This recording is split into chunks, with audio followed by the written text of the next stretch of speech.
Hi students, ఈరోజు మనం metals and non metals గురించి తెలుసుకుందాం. సో ఇప్పుడు మన మ్యాటర్ ఉంది కదా, మ్యాటర్ని 2 టైప్స్గా డివైడ్ చేసాం. మ్యాటర్ అంటే ఏంది? Matter is nothing but anything which can occupy space and having mass. So దేనికైతే వెయిట్ ఉంది అండ్ స్పేస్ని ఆక్యుపై చేస్తుంటుందో దాన్ని మ్యాటర్ అంటాము. సో అలా మ్యాటర్ని మనం 2గా డివైడ్ చేస్తాము, ప్యూర్ అండ్ ఇంప్యూర్. సో ప్యూర్లో వచ్చేసి ఎలిమెంట్ అండ్ కాంపౌండ్. సో ఎలిమెంట్స్లో మనకి మెటల్స్, నాన్ మెటల్స్ అండ్ మెటలాయిడ్స్గా డివైడ్ చేసాము. సో ఇప్పుడు మెటల్స్ అండ్ నాన్ మెటల్స్ గురించి తెలుసుకుంటున్నాం.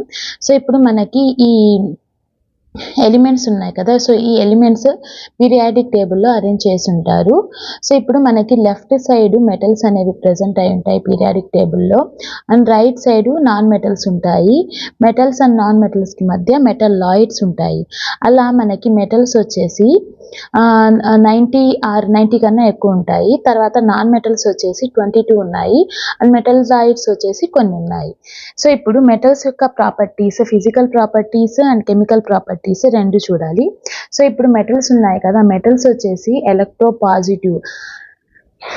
ఎలక్ట్రోపాజిటివ్ అంటే మెటల్స్ ఎలక్ట్రాన్స్ని డొనేట్ చేస్తాయి.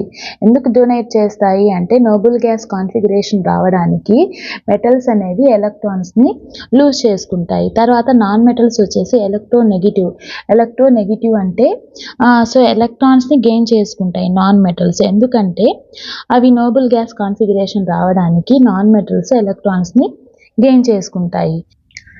మెటల్ యొక్క వ్యాలెన్స్ ఎలక్ట్రాన్స్ 1, 2, 3 కావచ్చు, అండ్ నాన్ మెటల్స్ యొక్క వ్యాలెన్స్ ఎలక్ట్రాన్స్ వచ్చేసి 5, 6, 7 కావచ్చు. సో ఇప్పుడు మనము మెటల్స్ అండ్ నాన్ మెటల్స్ యొక్క ఫిజికల్ ప్రాపర్టీస్ని చూద్దాము. సో ఆ ప్రాపర్టీస్ ఏంటంటే, ఫస్ట్ ప్రాపర్టీ ఈజ్ కండక్షన్ అంటే సో వేటి గుండా అయితే కరెంట్ పాస్ అవుతుందో దాన్ని కండక్షన్ అంటారు. కరెంట్ ఆర్ హీట్ పాస్ అవుతుందో దాన్ని conduction of heat are conduction of electricity అంటాము. సో హీట్ని కండక్ట్ చేస్తే కండక్షన్ ఆఫ్ హీట్ అంటాము, కరెంట్ని క్యారీ చేస్తే కండక్షన్ ఆఫ్ ఎలక్ట్రిసిటీ అంటాము. సో మెటల్స్ వచ్చేసి good conductor of heat and electricity. So and non metals వచ్చేసి బ్యాడ్ కండక్టర్, బట్ కొన్ని exceptions ఉన్నాయి. సో ఇప్పుడు మెటల్స్ ఉన్నాయి కదా, అవి good conductor of heat and electricity. వాటికి ఎగ్జాంపుల్ ఏమంటే సిల్వర్, కాపర్. సో ఇవి good conductors for heat and electricity. So కొన్ని ఎక్సెప్షన్స్ ఉంటాయి, అవేంటంటే లెడ్ అండ్ మెర్క్యూరీ ఉన్నాయి కదా, అవి poor conductor of heat. Lead and mercury ఇవి మెటల్స్ అయినా అవి పూర్ కండక్టర్ ఆఫ్ హీట్. తర్వాత నాన్ మెటల్స్ దగ్గర వస్తే ఇక్కడ ఇవి ఆపోజిట్. సో ఇక్కడ ఇవి bad conductor of heat and electricity, but కొన్ని ఎక్సెప్షన్స్ ఉన్నాయి. ఏంటంటే ఎక్సెప్షన్, డైమండ్ వచ్చేసి గుడ్ కండక్టర్ ఆఫ్ హీట్కి గుడ్ కండక్టర్. తర్వాత గ్రాఫైట్ వచ్చేసి గుడ్ కండక్టర్ ఆఫ్ ఎలక్ట్రిసిటీ. ఎందుకంటే గ్రాఫైట్ స్ట్రక్చర్స్లో లేయర్స్ ఉంటాయి, ఈ లేయర్స్ ఫ్రీగా మూవ్ అవుతూ ఉంటే అప్పుడు ఎలక్ట్రాన్స్ ఫ్రీగా మూవ్ అవుతాయి. సో ఎలక్ట్రాన్స్ మూవ్ అవుతూ ఉంటే ఎలక్ట్రిసిటీ అనేది ప్రొడ్యూస్ అవుతుంది. తర్వాత another property is ductility. So ductility అంటే ఏంది? ఒక మెటల్ నుంచి మనం థిన్ వైర్స్ని పొందడాన్ని డక్టిలిటీ అంటాము. సో మెటల్స్ నుంచి మనం వైర్స్ని పొందవచ్చు, అండ్ నాన్ మెటల్స్ నుంచి పొందలేము, opposite. So another property is malleability అంటే షీట్స్ని పొందడాన్ని మెలియబిలిటీ అంటాము. సో మెటల్స్ నుంచి ఒక మెటల్ని మనం బీట్ చేస్తే థిన్ షీట్స్ వస్తాయి. సో ఆ ప్రాపర్టీని మెలియబిలిటీ అంటాం. సో మెటల్స్ నుంచి మనము థిన్ షీట్స్ని పొందవచ్చు, అండ్ నాన్ మెటల్స్ నుంచి మనకి షీట్స్ అనేవి రావు. So non మెలియబుల్. తర్వాత అనదర్ ప్రాపర్టీ ఈజ్ లషరస్ అంటే షైనీ. సో ఒక మెటల్ని మనం పాలిష్ చేసినప్పుడు అవి షైన్ అవుతాయి, షైన్ అయ్యే ప్రాపర్టీని లషర్ అంటాము. సో మెటల్స్ అన్నీ వచ్చేసి లషరస్గా ఉంటాయి. తర్వాత నాన్ మెటల్స్ వచ్చేసి నాన్ లషరస్, బట్ ఎక్సెప్షన్ ఏంటంటే అయోడిన్ అండ్ డైమండ్ వచ్చేసి షైనీగా ఉంటాయి, అదొక ఎక్సెప్షన్. తర్వాత అనదర్ ప్రాపర్టీ దట్ ఈజ్ సోనోరస్ అంటే సౌండ్ని ప్రొడ్యూస్ చేయడాన్ని సోనోరిటీ అంటాము. సో మెటల్స్ అనేవి సౌండ్ని ప్రొడ్యూస్ చేస్తాయి. ఒక మెటల్ని సమ్ హ్యామర్తో లేకపోతే ఇంకొక మెటల్తో మనం కొట్టినప్పుడు సౌండ్ అనేది ప్రొడ్యూస్ అవుతుంది. సౌండ్ని ఇవ్వడాన్ని సోనోరస్ అంటాము. మెటల్స్ అనేవి సౌండ్ని ఇస్తాయి, నాన్ మెటల్స్ సౌండ్ని ఇవ్వవు.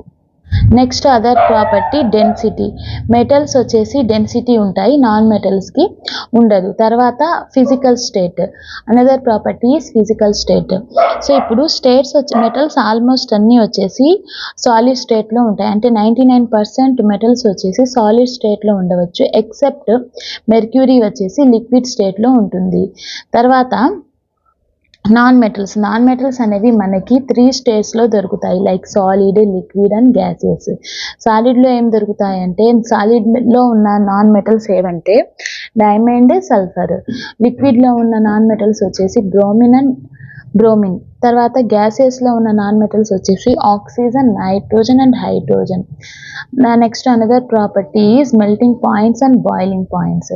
సో మెటల్స్కి melting points and boiling points హైగా ఉంటాయి, బట్ ఎక్సెప్ట్ సీషియం అండ్ గ్యాలియంకి ఇవి తక్కువగా ఉంటాయి.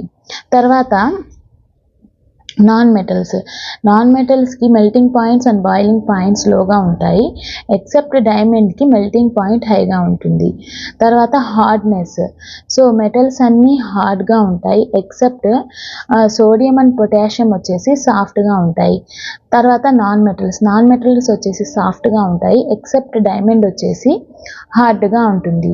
సో ఇవి వచ్చేసి physical properties of metals and non metals. Next వచ్చేసి మెటల్స్ యొక్క కెమికల్ ప్రాపర్టీస్ చూద్దాము.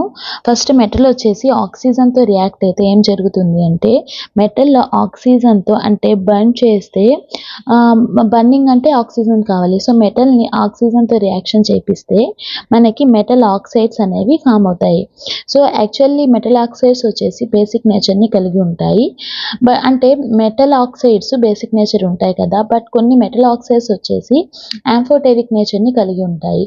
యాంఫోటెరిక్ అంటే both acidic nature, basic nature రెండు ఉంటే వాటిని మనం యాంఫోటెరిక్ అంటాము.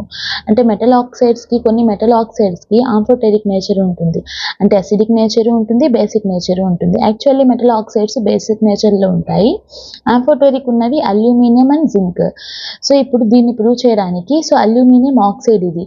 సో ఈ అల్యూమినియం ఆక్సైడ్ని ఫర్ ఎగ్జాంపుల్ ఇది బేసిక్ అనుకుంటే, దీన్ని యాసిడ్తో రియాక్షన్ చేపిస్తే మనకి యాసిడ్ ప్లస్ బేస్ రియాక్షన్లో సాల్ట్ ప్లస్ వాటర్ ఫామ్ అవుతుంది కదా.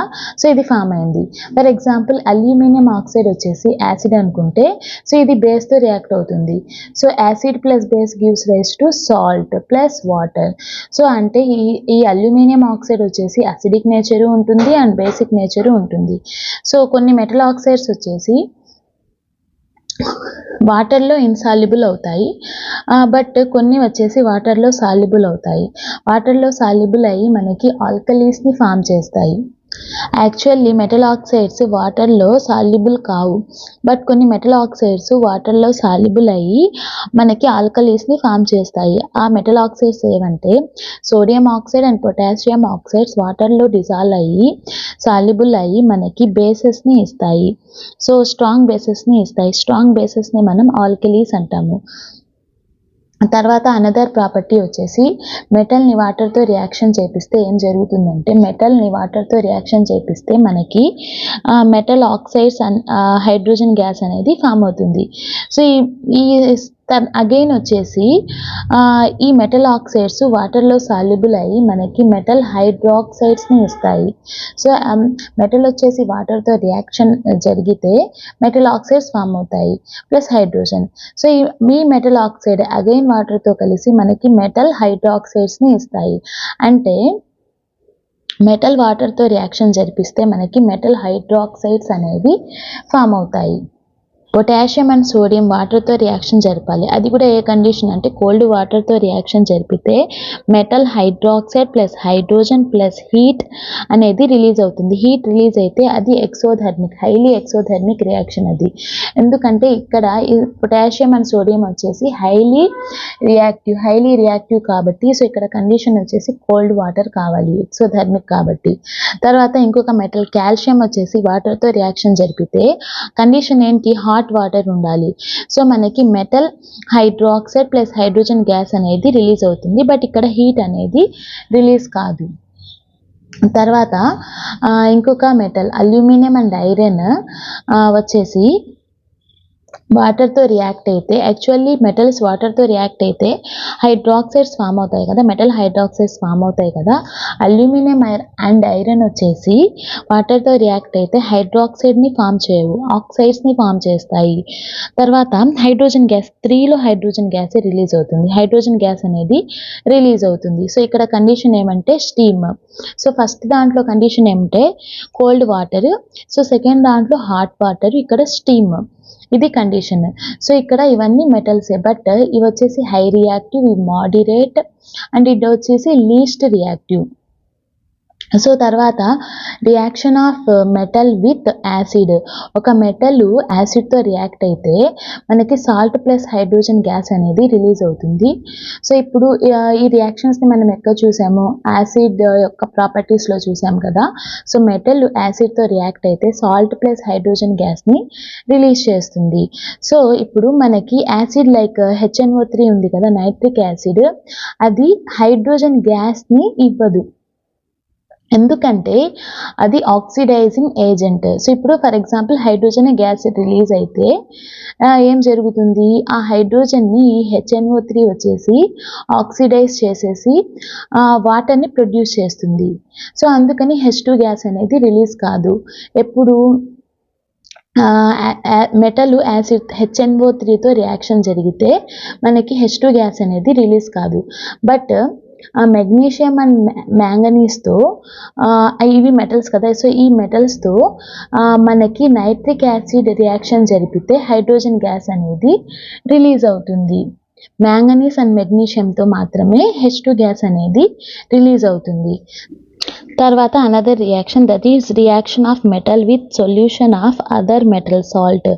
సో ఇప్పుడు ఒక metal salt solution of another మెటల్తో రియాక్షన్ జరిపితే సో ఇక్కడ ఏం జరుగుతుంది, డిస్ప్లేస్మెంట్ రియాక్షన్ అనేది జరుగుతుంది. ప్లేసెస్ చేంజ్ అవుతాయి, ఏ ప్లేస్లో B వస్తుంది, B ప్లేస్లో A వెళ్తుంది. సో ఇది వచ్చేసి డిస్ప్లేస్మెంట్ రియాక్షన్. తర్వాత another properties reaction of metal with non metal, ఒక మెటల్ నాన్ మెటల్తో కలిస్తే ఏం జరుగుతుంది, సాల్ట్ అనేది ఫామ్ అవుతుంది.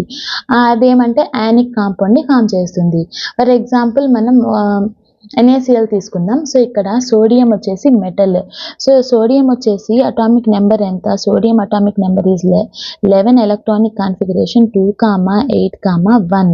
సో ఇప్పుడు ఇది ఆక్టేట్ కాన్ఫిగరేషన్ రావడానికి 1 ఎలక్ట్రాన్ని లూజ్ చేసేసుకుంటుంది. సో 1 ఎలక్ట్రాన్ వెళ్ళిపోతే Na becomes Na plus 1 electron, ఒక ఎలక్ట్రాన్ వెళ్ళిపోతుంది. సో 1 ఎలక్ట్రాన్ వెళ్ళిపోతే మనకి Na+ అనేది క్యాటయాన్ అనేది ఫామ్ అవుతుంది. తర్వాత Cl-, సో క్లోరిన్ తీసుకోవాలి. Chlorine atomic number 17, electronic configuration 2, 8, 7. ఇప్పుడు లాస్ట్లో 8 రావాలి. 8 రావాలంటే ఇది 1 ఎలక్ట్రాన్ని తీసుకుంటుంది సోడియం నుంచి. సో తీసేసుకొని 2, 8, 8 అయిపోతుంది. సో ఒక ఎలక్ట్రాన్ని తీసుకుంటే క్లోరిన్, సో క్లోరిన్ పైన నెగిటివ్ ఛార్జ్ వస్తుంది. నెగిటివ్ ఛార్జ్ వస్తే అది యానయాన్. సో ఇక్కడ క్యాటయాన్ వచ్చింది, ఇక్కడ యానయాన్ వచ్చింది. సో ఇప్పుడు దీన్ని మనం లూయిస్ డాట్ స్ట్రక్చర్లో ఎలా చూపిస్తామంటే, లూయిస్ డాట్ స్ట్రక్చర్ అంటే వ్యాలెన్స్ ఎలక్ట్రాన్స్ని చూపించాలి, అంటే లాస్ట్ షెల్లో ఉన్న ఎలక్ట్రాన్స్ని చూపించాలి.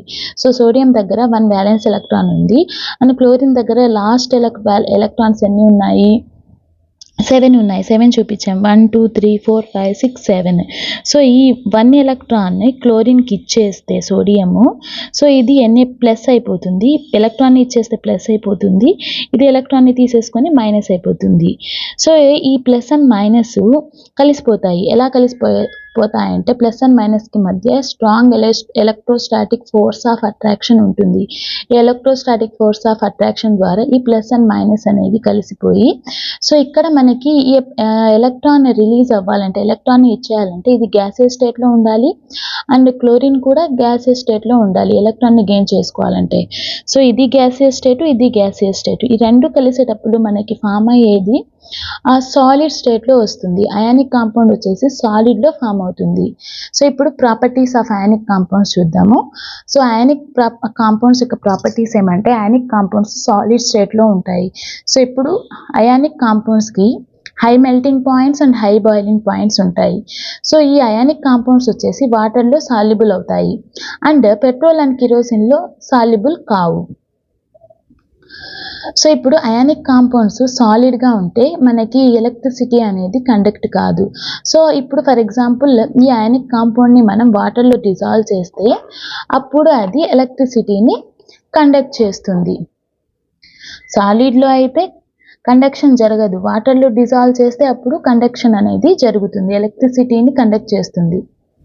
సో ఇప్పుడు మనం రియాక్షన్స్ చూసాం కదా మెటల్స్ యొక్క, ఈ రియాక్షన్స్ని బేస్ చేసుకుని ఆ మెటల్స్ యొక్క రియాక్టివిటీ సిరీస్ మనం ఇవ్వచ్చు. అదేంటంటే so first more reactive metal వచ్చేసి పొటాషియం, తర్వాత sodium, calcium, magnesium, aluminium, zinc, iron, lead, hydrogen, copper, mercury, silver and gold, ఇలా మనం రియాక్టివిటీ సిరీస్ ఇచ్చాము. సో పైన ఉన్నది మోస్ట్ రియాక్టివ్, ఎక్కువగా రియాక్టివ్గా ఉన్న మెటల్స్. సో ఇవి వచ్చేసి మిడిల్ వచ్చేసి మోడరేట్, డౌన్ ఉన్నవి లీస్ట్ రియాక్టివ్.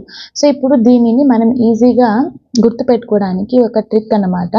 ఏంటంటే కనక మొగ్గల జీఫ్లో పబ్కి వెళ్తే క్యూట్గా హైగా సిల్వరీ గోల్డ్ డ్రెస్ వేసుకుని ఉంటే బాగుండేది అనేది ఒక ట్రిక్ అనమాట. సో దీన్ని గుర్తుపెట్టుకుంటే మనం ఈ రియాక్టివిటీ సిరీస్ని ఈజీగా రాసేయవచ్చు. సో ఇక్కడ చూడండి, కా అంటే కే, నా ఎన్ఏ, కా సిఏ కనక, మొగ్గల మొగ్ ఎంజీ, గా కనక మొగ్గల ఎంజీ, అలా అంటే ఏల్, మొగ్గల, జీఫ్ అంటే జీ అంటే జింక్, ఫ్ అంటే ఎఫ్ఈ జీఫ్లో, పబ్ అంటే పీబీ, హే అంటే హెచ్, క్యూట్ అంటే సియు, హైగా హెచ్జీ అండ్ సిల్వరీ అంటే ఏజీ, గోల్డ్.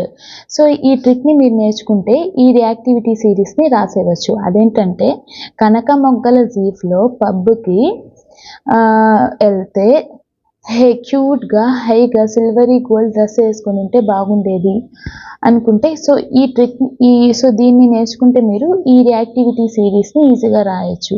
సో అలా మీరు మీ ఇష్టం ఏదో ఒకటి ట్రిక్ని తయారు చేసుకొని సో ఈ రియాక్టివిటీ సిరీస్ని అయితే నేర్చుకోవాల్సి వస్తుంది. మనము మెటల్స్ గురించి చదివాం కదా, మెటల్ యొక్క ఫిజికల్ ప్రాపర్టీస్, కెమికల్ ప్రాపర్టీస్ అన్నీ చూసాం కదా. సో ఈ మెటల్స్ మనకి ఎక్కడ దొరుకుతాయి అనేది ఇప్పుడు క్వశ్చన్. సో అదేంటంటే occurrence of metals. So metals మనకి భూమిలో లోపల దొరుకుతాయి. సో దీనిని ఎక్స్ట్రాక్షన్ టు ప్యూరిఫికేషన్ ప్రాసెస్ని మనం మెటల్స్ని ఎక్స్ట్రాక్షన్ చేసి మొత్తం ప్యూరిఫికేషన్ ప్రాసెస్ని మెటలర్జీ అంటాము. సో ఈ మెటలర్జీలో మనకి 4 టర్మ్స్ని తెలుసుకోవాలి. ఫస్ట్ వచ్చేసి మినరల్స్. సో ఇప్పుడు మనకి మెటల్స్ అనేవి భూమి లోపల దొరుకుతాయి కదా. So metals elements or compounds ఫామ్లో మనకి నేచర్లో దొరుకుతాయి. మెటల్స్ ఎలా దొరుకుతాయి?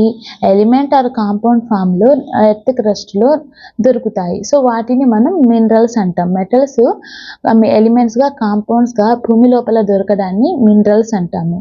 సో తర్వాత అనదర్ వన్ ఈజ్ ఓర్ అనేది కూడా ఒక మినరలే. అంటే మనకి మెటల్స్ దొరికే ఛాన్సెస్ ఎక్కడ ఎక్కువ ఉండవచ్చు అంటే మినరల్లో, ఇది ఫర్ ఎగ్జాంపుల్ మినరల్లో మనకి మెటల్స్ అనేవి దొరుకుతాయి. బట్ ఎక్కువగా ఎక్కడ దొరుకుతాయి? ఎక్కువగా దొరికితే దాన్ని అప్పుడు ఓర్ అంటాము. సో మనకి మెటల్స్ ఎక్కువగా దొరికితే అప్పుడు మనం దాన్ని ఓర్ అంటాము. సో ఓర్ అనేది కూడా మినరల్ ఒక పార్టే. మినరల్లో మనకి 90 ఫర్ ఎగ్జాంపుల్ 90 మినరల్‌లో 90% మెటల్స్ దొరికితే, మినరల్‌లో 90% మెటల్ దొరికితే దానిని మనం ఓర్ అంటాము. సో, మినరల్‌లో మనకి మెటల్ పర్సెంటేజ్ ఎక్కువ ఉండవచ్చు, తక్కువ ఉండవచ్చు. బట్ ఎక్కువగా దొరికితే మనకి మినరల్‌లో ఎక్కువగా మెటల్స్ అంటే 90% మెటల్ దొరికితే అప్పుడు మనం దానిని ఓర్ అంటాము. తర్వాత అనదర్ టర్మ్ వచ్చేసి గ్యాంగ్. సో, గ్యాంగ్ అంటే ఓర్‌లో ఇంప్యూరిటీస్ దొరుకుతాయి కదా, ఉంటాయి కదా. సో, ఆ ఇంప్యూరిటీస్‌ని మనం ఓర్ అంటాము. తర్వాత concentration of ore or enrichment of ore. So, ఇప్పుడు ఓర్‌లో మనకి ఇంప్యూరిటీస్ ఉంటాయి కదా. సో, ఈ ఇంప్యూరిటీస్‌ని రిమూవ్ చేయడాన్ని మనం concentration of ore or enrichment of ore అంటాము. సో, ఇప్పుడు మన ఓర్స్ ఉన్నాయి కదా, అంటే ఓర్‌లో ఏముంటాయి, మెటల్స్ ఉంటాయి. సో, ఈ మనకి మెటల్స్‌ని మనం చూసాము. లైక్ మెటల్స్‌ని high reactive, moderate reactive, least reactive ఇలా డివైడ్ చేసాం కదా. సో, ఇలాగే ఇప్పుడు మనకి ఎక్స్ట్రాక్షన్‌కి, మెటల్‌ని ఎక్స్ట్రాక్షన్‌కి ఫర్ హై రియాక్టివ్‌కి ఒక ప్రాసెస్, తర్వాత మోడరేట్‌కి ఒకటి, లీస్ట్‌కి ఇంకొక ప్రాసెసెస్ ఉంటాయి. ఫర్ హై రియాక్టివ్ మెటల్స్‌కి జస్ట్ మనం ఎలక్ట్రోలైసిస్ చేసేస్తే మనకి ప్యూర్ మెటల్‌ని ఎక్స్ట్రాక్ట్ చేసుకోవచ్చు. సో, ఇలా మనం high reactive, moderate and least రియాక్టివ్‌గా డివైడ్ చేసుకున్నాం. హై రియాక్టివ్‌కి ఓన్లీ ఎలక్ట్రోలైసిస్. తర్వాత మోడరేట్ రియాక్టివ్‌కి కాల్సినేషన్ అండ్ రోస్టింగ్ ఉంటుంది. సో, కాల్సినేషన్ అంటే ఏంది? సో, ఇప్పుడు మనకి ఓర్స్ ఉన్నాయి కదా, ఓర్స్ మనకి మెటల్స్ వచ్చేసి ఎలిమెంట్ ఫామ్‌లో దొరుకుతాయి, కంబైన్డ్ ఫామ్‌లో దొరుకుతాయి. సో, ఇప్పుడు కంబైన్డ్ ఫామ్‌లో మనకి ఎలా, ఫర్ ఎగ్జాంపుల్ కార్బోనేట్స్‌గా దొరికితే సో, ఈ కార్బోనేట్ ఓర్‌ని మనం కార్బోనేట్ ఓర్‌కి మనం కాల్సినేషన్‌ని యూజ్ చేస్తాము. కార్బోనేట్ ఓర్‌కి కాల్సినేషన్ యూజ్ చేస్తాము అండ్ సల్ఫైడ్ ఓర్స్‌కి రోస్టింగ్‌ని యూజ్ చేస్తాము. సో, ఈ కాల్సినేషన్ అండ్ ఈ రోస్టింగ్ అనేవి రెండు హీటింగ్, కాల్సినేషన్ అండ్ రోస్టింగ్ 2 వచ్చేసి హీటింగ్ చేస్తాము. సో, అంటే కార్బోనేట్ ఓర్స్ లైక్ కాల్సినేషన్ ఇది ఉంది కదా, కార్బోనేట్ ఓర్‌కి కాల్సినేషన్ యూజ్ చేస్తాము అండ్ సల్ఫైడ్ ఓర్‌కి రోస్టింగ్ యూజ్ చేస్తాము. ఈ 2లో ఏం చేస్తాము, హీటింగ్ అనేది హీట్ చేస్తాము. బట్ ఇక్కడ కాల్సినేషన్‌కి ఆక్సిజన్ అవసరం లేదు హీట్ చేయడానికి. ఎందుకంటే ఇక్కడ ఆల్రెడీ ఓ ఉంది కదా, సో, అవసరం లేదు. బట్ ఇది ఉంది కదా రోస్టింగ్, అంటే సల్ఫైడ్ ఓర్‌కి ఆక్సిజన్ కావాలి. ఎందుకంటే ఇక్కడ ఆక్సిజన్ లేదు. సో, అది difference calcination and roasting. So, ఇప్పుడు హీట్ చేస్తే ఏమవుతుందంటే మనకి ఆక్సైడ్స్ అనేవి ఫామ్ అవుతాయి, మెటల్ ఆక్సైడ్స్ అనేవి ఫామ్ అవుతాయి. సో, అంటే కాల్సినేషన్, రోస్టింగ్‌లో మనకి మెటల్ ఆక్సైడ్స్ ఫామ్ అవుతాయి కదా. ఈ మెటల్ ఆక్సైడ్స్‌ని మనం రిడక్షన్ చేయాలి. రిడక్షన్ అంటే removal of oxygen. So, reduction చేసేసి తర్వాత రిఫైనింగ్ చేస్తాం. రిఫైనింగ్ అంటే ప్యూరిఫికేషన్. సో, ఇప్పుడు మనకి ఇక్కడ వచ్చింది మెటల్ ఉంది కదా, అది ప్యూర్ కాదు. దాన్ని ఇంకా ఫర్దర్‌గా ప్యూరిఫై చేయాలి. సో, ఫర్దర్‌గా ప్యూరిఫై చేయడాన్ని మనం రిఫైనింగ్ అంటాము. సో, తర్వాత మెటల్స్ ఆఫ్ లో రియాక్టివ్‌కి ఓన్లీ రోస్టింగే ఉంటుంది. బట్ మోడరేట్‌కి కాల్సినేషన్ ఉంది, రోస్టింగ్ ఉంది. బట్ లో రియాక్టివ్ మెటల్స్‌కి ఓన్లీ రోస్టింగ్ ఉంది. సో, రోస్టింగ్ అంటే ఏంది, సల్ఫైడ్ ఓర్‌కి యూజ్ చేస్తాము. రోస్టింగ్ అంటే ఏంది, హీటింగ్ ప్రాసెస్. సో, ఇక్కడ ఏం చేస్తాము, ఆక్సిజన్ ప్రెజెన్స్‌లో హీట్ చేస్తే మనకి మెటల్ ఆక్సైడ్స్ అనేవి ఫామ్ అవుతాయి. సో, ఈ మెటల్ ఆక్సైడ్స్‌ని మనము రిడక్షన్ చేస్తాము, అంటే ఆక్సిజన్ని రిమూవ్ చేసేస్తాము. సో, తర్వాత మనకి మెటల్ వస్తుంది కదా, ఈ మెటల్ ప్యూర్ కాదు. సో, దీన్ని మనం ఫర్దర్‌గా ప్యూరిఫై చేయాలి. ఆ ఫర్దర్ ప్యూరిఫికేషన్ని రిఫైనింగ్ అంటాము. సో, ఇప్పుడు రిఫైనింగ్ అంటే ఏందో తెలుసుకుందాం. సో, రిఫైనింగ్ అనేది further purification of metals. So, ఇప్పుడు మనకి ఆ రిడక్షన్ తర్వాత మెటల్స్ వచ్చాయి కదా, ఆ మెటల్స్ ప్యూర్ కాదు. సో, ఆ మెటల్‌ని మనం రిఫైన్ చేయాలి, అంటే ఫర్దర్ ప్యూరిఫికేషన్ చేయాలి. సో, దీనికోసం ఇది వచ్చేసి రిఫైనింగ్ మెథడ్. సో, ఇక్కడ మనం ఒక బీకర్‌లో 2 ఎలక్ట్రోడ్స్‌ని తీసుకున్నాము. సో, ఒక ఎలక్ట్రోడ్‌ని ఫర్ ఎగ్జాంపుల్ కాపర్‌ని మనం రిఫైన్ చేయాలి. సో, దీనికోసం మనం కాపర్ సల్ఫేట్ సొల్యూషన్‌ని తీసుకుంటాము. అండ్ 2 ఎలక్ట్రోడ్స్ని తీసుకుంటాము. 1 ఎలక్ట్రోడ్ని ప్యూర్ కాపర్తో తయారు చేయాలి అండ్ ఇంకొక ఎలక్ట్రోడ్ని ఇంప్యూర్ కాపర్తో తయారు చేయాలి. సో ప్యూర్ కాపర్ ఎలక్ట్రోడ్ వచ్చేసి క్యాథోడ్ అంటాము అండ్ ఇంప్యూర్ కాపర్ ఎలక్ట్రోడ్ని యానోడ్ అంటాము. సో ఇప్పుడు మనం ఎలక్ట్రిసిటీ పాస్ చేస్తే కాపర్ సల్ఫేట్ సొల్యూషన్ నుంచి Cu+2 అండ్ SO4- ionsగా డిసోసియేట్ అవుతాయి. సో ఇక్కడ Cu+2 ప్లస్ వచ్చేసి మైనస్ దగ్గర వెళ్తుంది అండ్ మైనస్ ఎలక్ట్రోడ్ దగ్గర వెళ్తుంది. సో అలా మనకి ఇంప్యూర్ అన్నీ ఇక్కడికి వచ్చేస్తాయి, ఎక్కడ యానోడ్ దగ్గర వచ్చేస్తాయి అండ్ ప్యూర్ వచ్చేసి క్యాథోడ్ దగ్గర వెళ్ళిపోతాయి. సో ఇంప్యూరిటీస్ అనేవి ఎలా పడిపోతాయి అంటే లైక్ మడ్ లాగా పడిపోతాయి కింద సొల్యూషన్లో. సో దీనిని మనం ఇంప్యూర్ మడ్ అంటాము. సో ప్యూర్ని మనం ఈ ఎలక్ట్రోడ్ని తీసుకొని ప్యూర్ని సపరేట్ చేసేసుకుంటాము. సో అలా మనకి ప్యూరిఫికేషన్ అనేది జరుగుతుంది. సో తర్వాత వచ్చేసి కరోషన్ గురించి ఇచ్చున్నారు. కరోషన్ అంటే ఏంది? తుప్పు పట్టడం. సో ఇప్పుడు యాక్చువల్లీ ఐరన్ ఆర్టికల్స్ వచ్చేసి తుప్పు పడతాయి, రస్ట్ జరుగుతాయి. సో ఇది ఎలా జరుగుతుంది? ఐరన్ వచ్చేసి ఆక్సిజన్తో రియాక్ట్ అవుతుంది ఇన్ ద ప్రెసెన్స్ ఆఫ్ వాటర్తో రియాక్షన్ జరిగితే మనకి ఐరన్ ఆక్సైడ్ అనేది ఫామ్ అవుతుంది. సో దిస్ ఈజ్ రస్టింగ్ అంటే తుప్పు పట్టడం. అండ్ అలాగే సిల్వర్ ఉన్నాయి కదా, సిల్వర్ ఆల్సో మెటల్. సో ఈ సిల్వర్ వచ్చేసి మనకి ఎక్కువగా మనం చాలా రోజులు యూజ్ చేసిన తర్వాత సిల్వర్ ఆర్టికల్స్ ఏమవుతాయి? బ్లాక్ కలర్లోకి వచ్చేస్తాయి. సో ఎందుకంటే సిల్వర్ ఆర్టికల్ వచ్చేసి సల్ఫర్తో రియాక్ట్ అయితే సో అప్పుడు మనకి బ్లాక్ కలర్ అనేది వస్తుంది. సో దేనివల్ల అంటే సిల్వర్ వచ్చేసి సల్ఫర్తో రియాక్ట్ అయితే మనకి సిల్వర్ సల్ఫైడ్ అనేది ఫామ్ అవుతుంది. సో దీనివల్ల మనకి బ్లాక్ కలర్ అనేది వస్తుంది. సో సిల్వర్ వచ్చేసి సల్ఫర్తో రియాక్ట్ అయితే సిల్వర్ సల్ఫైడ్ అనేది ఫామ్ అవుతుంది. సో దీనివల్ల మనకి సిల్వర్ ఆర్టికల్స్ బ్లాక్లోకి కనిపిస్తాయి. అండ్ అలాగే కాపర్ వచ్చేసి ఒక మెటల్. సో కాపర్ వచ్చేసి మనకి షైనీ బ్రౌన్ కలర్లో ఉంటుంది. సో కాపర్ వచ్చేసి బ్రౌన్ కలర్లో ఉంటుంది. సో ఇదేమవుతుందంటే గ్రీన్లోకి కన్వర్ట్ అవుతుంది. గ్రీన్ కోట్ అనేది మనకి కనిపిస్తుంది. సో ఎందుకంటే కాపర్ వచ్చేసి కార్బన్ డైఆక్సైడ్తో రియాక్ట్ అయ్యి మనకి కాపర్ కార్బోనేట్ని ఫామ్ చేస్తుంది. సో కాపర్ వచ్చేసి మనకి బ్రౌన్ కలర్లో ఉన్నది కాస్త గ్రీన్లోకి వచ్చేస్తుంది. ఎందుకంటే కాపర్ వచ్చేసి కార్బన్ డైఆక్సైడ్తో రియాక్ట్ కావడం ద్వారా మనకి గ్రీన్ కలర్ అనేది వచ్చేస్తుంది. సో ఇది కూడా ఈ చేంజెస్ని మనం చూస్తుంటాము. సో ఇప్పుడు మనం రస్టింగ్ అంటే ఏంది? ఐరన్ ఆక్సిజన్తో రియాక్ట్ అవుతుంది in the presence of water, it forms iron oxide. So దీన్నే మనం తుప్పు పట్టడం అంటాం, రస్టింగ్ అంటాం. సో ఈ కరోషన్స్ని మనం ఎలా ప్రివెంట్ చేయవచ్చు అంటే సో మనం పెయింట్ వేయడము, లేకపోతే ఆయిలింగ్ వేయడము, లేకపోతే గ్రీజింగ్ చేయడము ఇలా చేస్తుంటాము. లేకపోతే గ్యాల్వనైజేషన్, క్రోమ్ ప్లేటింగ్, అల్లాయ్ తయారు చేయడము, మెటల్ యొక్క అల్లాయ్స్ని తయారు చేయడం ద్వారా మనము ఈ కరోషన్ని ప్రివెంట్ చేయవచ్చు. గ్యాల్వనైజేషన్ అంటే ఏంది? ఐరన్ పైన మనము జింక్ లేయర్ వేయడాన్ని అంటే థిన్ జింక్ లేయర్ వేయడాన్ని మనం గ్యాల్వనైజేషన్ అంటాము. సో ఈ జింక్ కోట్ చేయడం ద్వారా ఐరన్ ఆర్టికల్స్ అనేవి తుప్పు పట్టవు. సో అలా మనము కరోషన్ని ప్రివెంట్ చేయవచ్చు. అండ్ నెక్స్ట్ వచ్చేసి అల్లాయింగ్, ఒక మెటల్కి ఇంకొక మెటల్ని కలిపడం ద్వారా మనం రస్టింగ్ని ప్రివెంట్ చేయవచ్చు. సో ఈ ప్రాసెస్ ద్వారా మనము కరోషన్ని ప్రివెంట్ చేయవచ్చు.